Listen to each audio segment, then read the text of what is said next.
Assalamualaikum warahmatullahi wabarakatuh. Halo anak-anak, kembali lagi bersama Pak Guru di channel Hairudin HF. Pada video ini kita akan melanjutkan materi matematika yaitu kecepatan dan debit, di mana video ini merupakan pertemuan pertama untuk materi ini. Adapun tujuan pembelajaran yang akan kita capai terkait dengan materi kecepatan dan debit itu adalah yang pertama, menentukan hubungan antara satuan panjang. Kemudian yang kedua, menentukan hubungan antar satuan waktu. Karena dua hal ini nanti akan berhubungan dengan kecepatan. Kemudian yang kedua, menjelaskan perbandingan dua besaran yang berbeda, yaitu kecepatan sebagai perbandingan antara jarak dan waktu. Kemudian yang keempat, menentukan hubungan antara satuan volume dan menjelaskan perbandingan dua besaran yang berbeda, debit sebagai perbandingan volume dan waktu. Nah, untuk pertemuan kali ini kita hanya akan membahas dulu hubungan antar satuan panjang. Satuan panjang ini adalah nanti yang digunakan untuk menentukan jarak ya. Jadi jarak itu sama dengan panjang, itu bisa satuannya sama. Nah, sekarang kita mulai dari satuan panjang, anak-anak. Satuan panjang ini sudah dipelajari ya, kalau tidak salah di kelas 3 itu ada kilometer sampai dengan milimeter. Nah, di sini sama ya, kilometer sampai milimeter, cuma arahnya yang berbeda, arah panahnya yang berbeda. Perhatikan, kalau arah panahnya turun, berarti kita mengali dengan 10. Kalau arah panahnya naik, berarti kita membagi dengan 10. Apa maksudnya? Misalnya, kita ingin mengubah kilometer menjadi hektometer, berarti kita kali dengan 10. Atau sebaliknya, kita mau ubah hektometer menjadi kilometer, berarti kita bagi 10. Intinya, kalau arah panahnya turun, berarti setiap kali turun itu kita kali 10. Kalau arah panahnya naik, setiap kali naik kita bagi 10. Nah, misalnya Pak Guru, bagaimana kalau dua kali turun ya? Kita dua kali 10 atau kita kali 100. Misalnya, kilometer ke dekameter. Ini dekameter ya, DAM. Berapa kali turun? Kita bisa hitung. Bentar, coba aktifkan pulpennya. Nah, kita bisa hitung ya, 1, 2. Jadi ada dua kali turun, berarti dikali 10, dikali 10. Kalau dua kali dikali 10, berarti dia sama kalau kita kali 100 ya. Sama kalau kita kali 100. Gampangnya juga bisa seperti ini anak-anak. Dikali satu kali turun dikali 10, dua kali dikali 100, tiga kali dikali 1000, empat kali dikali 10.000, lima kali dikali 100.000, dan 6 kali dikali 1 juta. Intinya setiap kali turun bertambah, pengalinya bertambah nolnya 1 ya. Begitupun dengan pembagian, setiap kali naik, pembaginya nolnya bertambah 1. Misalnya, milimeter mau ke sentimeter dikali 10. Lompat lagi ke atas satu kali, bertambah lagi nolnya 1 dikali 100. Lompat lagi ke atas satu kali, ditambah lagi nolnya 1, berarti dikali 1000. Lompat lagi ke atas, bertambah lagi nolnya 1, dibagi 10.000. Naik lagi satu kali, dibagi 100.000. Naik lagi satu kali dibagi 1 juta. Nah, itu. Intinya setiap kali turun, nol pengalinya itu bertambah 1. Ya, atau setiap kali naik, nol pengalinya bertambah 1. Oke, sekarang kita coba lihat langsung saja ke contoh soal. Nah, di sini ada soal 8 hektometer mau dijadikan desimeter ya. Jadi, kalau 8 hektometer itu sama dengan berapa desimeter? Kita kembali lihat satuannya ya. Pak Guru tulis turun seperti ini saja ya, sama saja seperti tadi model tangga. Di sini ada, kita mau dari sini ya, hektometer mau ke desimeter. Nah, sekarang kita hitung berapa kali turun. Ini turun ya, arahnya turun ya, karena dari sini mau ke sini. Turun berarti nanti kita kali ya. Nah, tinggal kita lihat dikali berapa. 1, 2, 3. Nah, ada 3 kali turun ya, berarti dikali 1000 ya. Dikali 1000 berarti 8 hektometer sama dengan yang ini yang dikali anak-anak 8-nya. 8 dikali 1000. Maaf, ini bukan 10.000 di sini. Harusnya 1000. Harusnya dikali 1000 ya. Karena cuma 3 kali turun, berarti 8 kali 1000 desimeter. sama dengan berapa? 8.000. Ini tidak salah ya, karena ini ada nolnya lagi. Jadi 8 kali 10.000 sama dengan 8.000. Itu kalau perkalian 10, 100, 1000 itu gampang anak-anak. Tinggal ditambahkan saja angka yang mengalinya. Kalau 8 kali 1000 ya jadinya 8.000. Kalau misalnya 23 dikali 1000 ya jadinya 23.000. Kita lanjut ke contoh soal berikutnya. Di sini ada 23 DAM berapa sentimeter? Kita lihat lagi satuan panjangnya. Dekameter ini ya, dekameter. Kita mau ke sentimeter. Nah, kita lihat lagi sentimeter ada di sini. Berarti arahnya turun ya, dari sini ke sini. Berarti turun. Kita hitung berapa kali?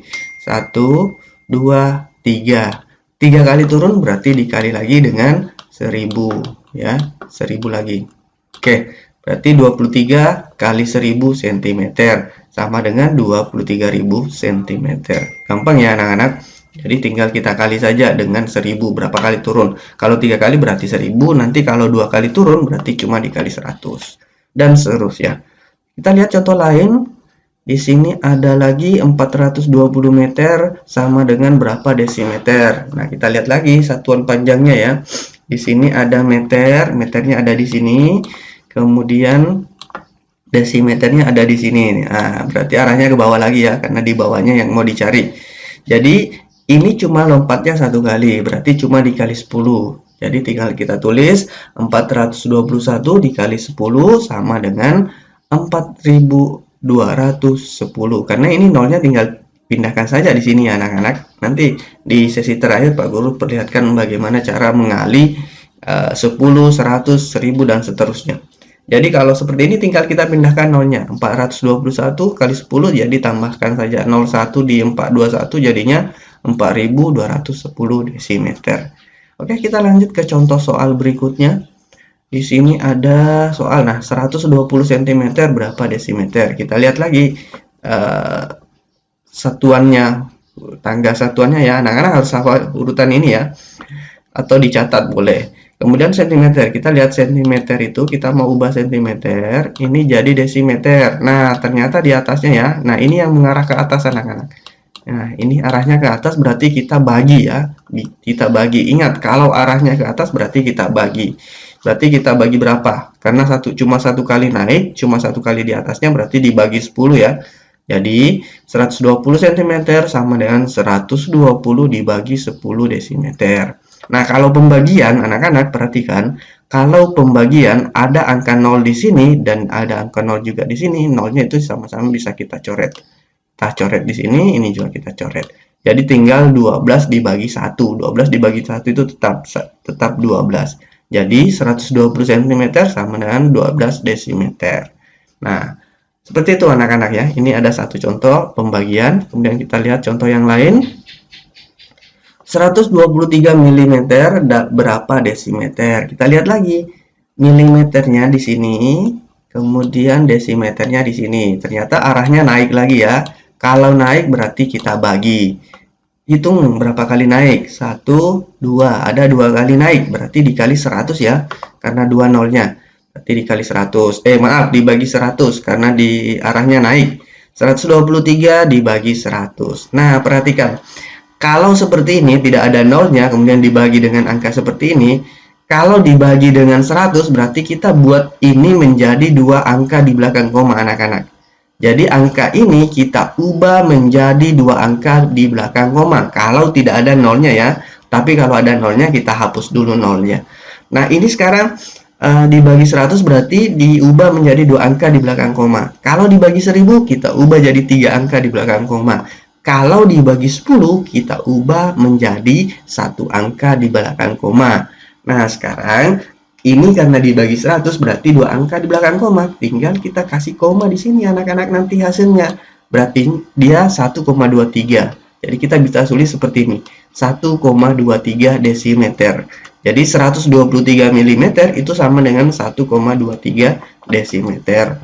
Nah, sekarang anak-anak di sini saya akan sedikit tambahan ya, materi tambahan cara mengali angka 10, 100, 1000 dan seterusnya maupun membagi dengan bilangan yang lain karena ini cukup gampang, ini tidak perlu pakai kalkulator ya anak-anak. Perhatikan Di sini ada 12 dikali 100. Ini nolnya kita tambahkan saja ke 12-nya ya. Jadinya 1200. Seperti itu. Kemudian misalnya bagaimana kalau koma, Pak Guru? Kalau koma, kalau ada komanya dikali dengan angka 10, 100 dan seterusnya, lihat saja berapa komanya. Misalnya kalau lihat saja berapa nolnya. Misalnya kalau satu nolnya berarti komanya mundur satu kali. Kalau dua nolnya berarti komanya mundur dua kali. Ya. Ini karena cuma satu koma karena cuma dikali 10 itu kalau kali mundur ya. Komanya mundur. Kalau kita kali 10 berarti dia mundur komanya satu kali seperti ini. Jadinya 123,4. Kita lihat contoh lain. Nah, ini pembagian. Kalau pembagian, ingat ya, kalau pembagian tadi Pak Guru sampaikan kalau ada 0 di sini juga ada 0, kita bisa coret nolnya saja. Ini 12 dibagi 1 hasilnya 12. Kita lanjut. Nah, bagaimana kalau seperti ini? Ini yang tadi Pak Guru sampaikan, kita tinggal jadikan dua angka di belakang koma, karena dia dibagi 100. Jadi 123, 123 dibagi 100, itu kita ubah jadi dua angka di belakang koma, jadinya 1,23. Selanjutnya, dibagi 1000, kita ubah lagi jadi 3 angka di belakang koma. Ini cuma 3 angka Pak Guru ya, jadi kita tambahkan 0 di depannya saja untuk membantu ya. Jadi kita tambahkan 0 di belakangnya, komanya sisanya 0, 1, 2, 3. Kalau misalnya dibagi 10.000 Pak Guru, nah ini kan cuma 3 ya, kita kasih 02 di depan, 0, 0, 1, 2, 3. Seperti itu ya. Ingat, nolnya itu harus di di belakang 0 pertama. Komanya itu harus berada di belakang angka 0 yang pertama. Tidak bisa 0,0 ya, tapi 0, tidak bisa 00, ya, tapi 0,0. Nah, sekarang kita coba lihat yang lain ya. 24 dikali 1000 karena 3 nolnya, jadi kita tinggal tambahkan ini 24 menjadi 3 nolnya ya. 24, tulis saja 24 tambah 03. Maaf anak-anak, ini mouse-nya kurang bagus ya. 24.000. Sekarang 35,7 dikali 100. Mundur lagi komanya anak-anak. Nah, perhatikan setiap satu kita hilangkan nolnya 1, kita mundurkan komanya ke belakang. Nah, sekarang artinya sudah tidak ada komanya ya. Sekarang berarti 357 dikali 10. Nah, ini hampir sama dengan ini. Ada nolnya 1, berarti tinggal kita tulis 357, kemudian tambahkan 01. Oke, berarti 3570. Selanjutnya 12.000 dibagi 1000. Nah, kalau seperti ini, nolnya bisa kita hilangkan sejumlah nol yang ada di belakang ya. Karena ini banyak nolnya, berarti ini bisa kita hilangkan. Ini kita hilangkan 2, ini juga kita hilangkan 2. Jadinya 120 dibagi 1, tetap 120. Nah, seperti itu anak-anak ya. Membagi ini gampang sekali kalau kita membagi dengan angka 1000, 10, dan seterusnya. Kemudian 120 dibagi 1000. Nah, ini kita mau jadikan 3 angka di belakang koma ya. Tinggal kita jadikan 3 angka di belakang koma. Jadi karena cuma 3 angka ya, ini semua angka ini kita simpan di belakang koma. Sebagai tambahan kita kasih tanda 0, angka 0 di depannya, 0,120. Nah, perhatikan, kalau ada angka 0 di belakang koma seperti ini, di akhir seperti ini, itu sebenarnya tidak ada nilainya. Itu bisa kita hapus anak-anak. Jadi kalau ada angka 0 di belakang koma, ada angka 0 terakhir di belakang koma, itu tidak ada nilainya. Jadi ini sama saja kalau kita katakan 0,12. Yang terakhir, 17,89 dibagi 1000. Nah, kalau dibagi, perhatikan, itu kan tadi kita sesuaikan ya. Kalau 100 berarti 2 angka di belakang koma. Ini kan sudah ada 2 angka di belakang koma. Jadi kita tambah saja, jadi 4 angka di belakang koma. Kalau sudah ada 2 angka, kita tambah lagi 2 angka di belakang koma. Karena kita bagi 100 ya. 2 angka di belakang koma berarti di sini ya. Di sini. Berarti jadinya 0,1789. Nah, seperti itu anak-anak ya. Mudah-mudahan bisa dipahami. Ini gampang sekali kita membagi maupun mengali angka 10, 100, dan seterusnya. Tinggal kita mainin dengan jumlah angka 0 yang ada di belakangnya ya. Mudah-mudahan sampai di sini dipaham. Minggu depan kita akan belajar lagi tentang hubungan antar satuan waktu. Sekian, Assalamualaikum warahmatullahi wabarakatuh.